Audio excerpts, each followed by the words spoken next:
আসসালামু আলাইকুম বন্ধু। আজকে জুম্মা মোবারক।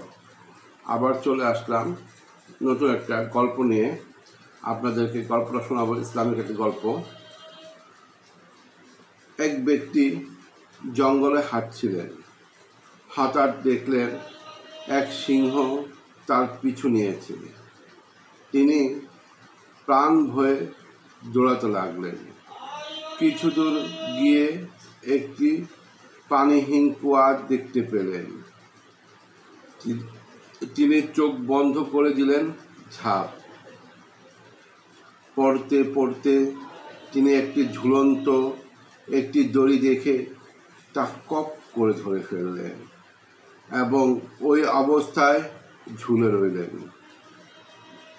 উপরে চেয়ে দেখল কুয়ার মুখে সিংহটি তাকে খাওয়ার অপেক্ষায় দাঁড়িয়ে আছে। নিচে চেয়ে দেখলেন এক সাপ তার নিচে নামার অপেক্ষায় চেয়ে আছেন।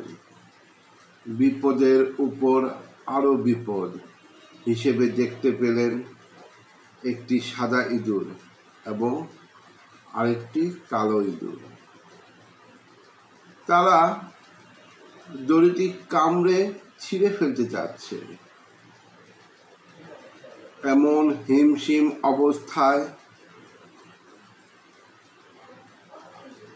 তখন তিনি কি করবেন কিছুই বুঝতে পারছেন না। তখন হঠাৎ তার সামনে কুয়ার সাথে লাগোয়া গাছের একটা মৌচাক দেখতে পেলেন। তিনি কি মনে করে সেই মৌচাকের মধুতে আঙ্গুল ঢুকিয়ে তা চেটে দেখলেন। সেই মধুর মিষ্টতা এত বেশি ছিল যে তিনি কিছু মুহূর্তের জন্য উপরের গর্জনরত সিংহ, নিচে হাঁ করে থাকা সাপ আর দড়ি কাটা ইঁদুরের কথা ভুলেই গেলেন।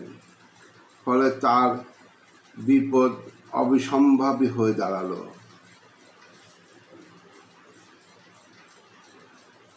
ইমাম গাজ্জালি এই গল্পের ব্যাখ্যা দিতে গিয়ে বলেন, এই সিংহটি হচ্ছে আমাদের মৃত্যু, যে সর্বক্ষণ আমাদের তাড়িয়ে বেড়াচ্ছে।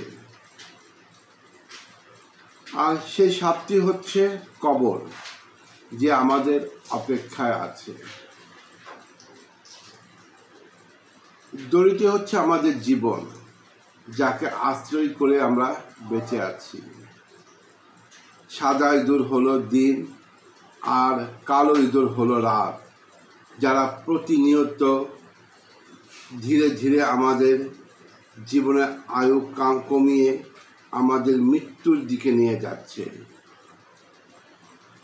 আর সে মৌচাক হলো দুনিয়া, যার সামান্য মিষ্টতা পরখ করে দেখতে গেলে ও আমাদের এই চতুর্মুখী ভয়ানক বিপদের মধ্যে পড়াটা অবসম্ভাবী হয়ে পড়বে। হে আল্লাহ, আপনি আমাদের এই দুনিয়াবির গজব থেকে আমাদের হেফাজত করুন। সকলে ভালো থাকবেন। জুম্মা মোবারক, জুম্মা মোবারক, জুম্মা মোবারক।